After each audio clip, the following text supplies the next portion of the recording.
नमस्कार। विश्व बंधु आयुर्वेद में आपका स्वागत है। आज हम जिस विषय पर चर्चा करेंगे या जिस विषय के बारे में आपको जानकारी देंगे वो है शरीर की दुर्बलता को कैसे दूर किया जाए। शरीर की दुर्बलता के लिए मनुष्य बड़े बड़े उपाय करता है।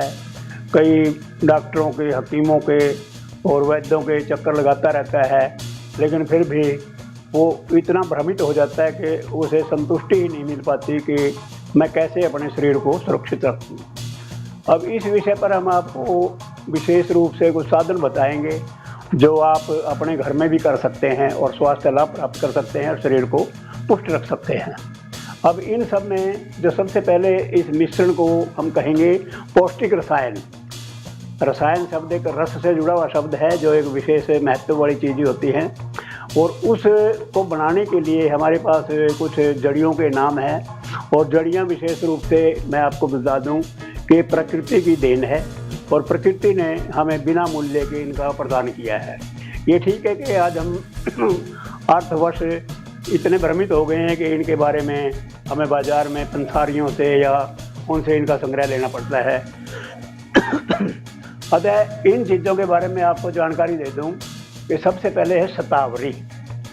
शतावरी एक बड़ा ही सुंदर पौधा होता है। ये पौधे के नीचे ही जड़ों से इसकी उत्पत्ति होती है। और शतावरी लें 100 ग्राम। उसके बाद है अश्वगंधा, नागौरी। नागौरी जो राजस्थान में होने वाली अश्वगंधा है ना, नागौर में, वो सबसे उत्तम मानी जाती है। उसके बाद है जी कौच का बीज। कौच का बीज विशेष रूप से बड़ा सख्त होता है और इसके लिए हम आपको बता दें कि कौच के बीज को शुद्ध कर लेना बहुत ज़रूरी होता है। कौच का बीज रात में लगभग 100 ग्राम अगर कौच का बीज है तो इतना ही दूध लेकर के उसमें भिगो दें, सारी रात भीगने दें, अगले दिन भी भीगने दें। तीसरे रोज़ फिर उसका छिलका उतर जाता है और छिलका उतरने के बाद उसमें से गुठली की उत्पत्ति होती है, उस गुठली का सेवन करें, अन्यथा नुकसान हो सकता है क्योंकि कौच के बीज का छिलका बड़ा सख्त होता है और वो पचाने में भी आसान नहीं होता है।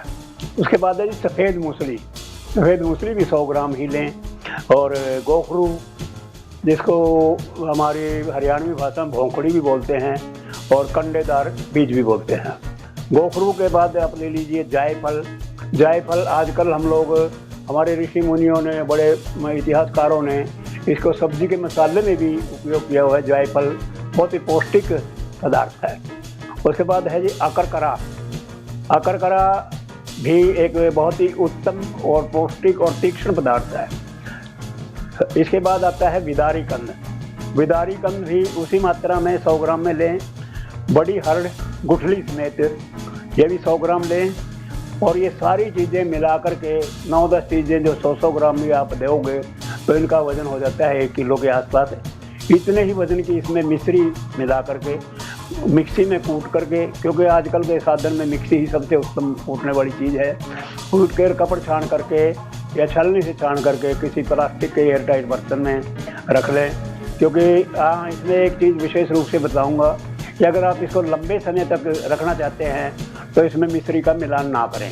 मिश्री को सेवन करते समय जितनी मात्रा दवा की है उतनी ही मात्रा मिश्री की लेते रहें तो ज़्यादा उत्तम रहेगा, अन्यथा आप मिश्री मिलाकर भी रख सकते हैं। नमस्कार।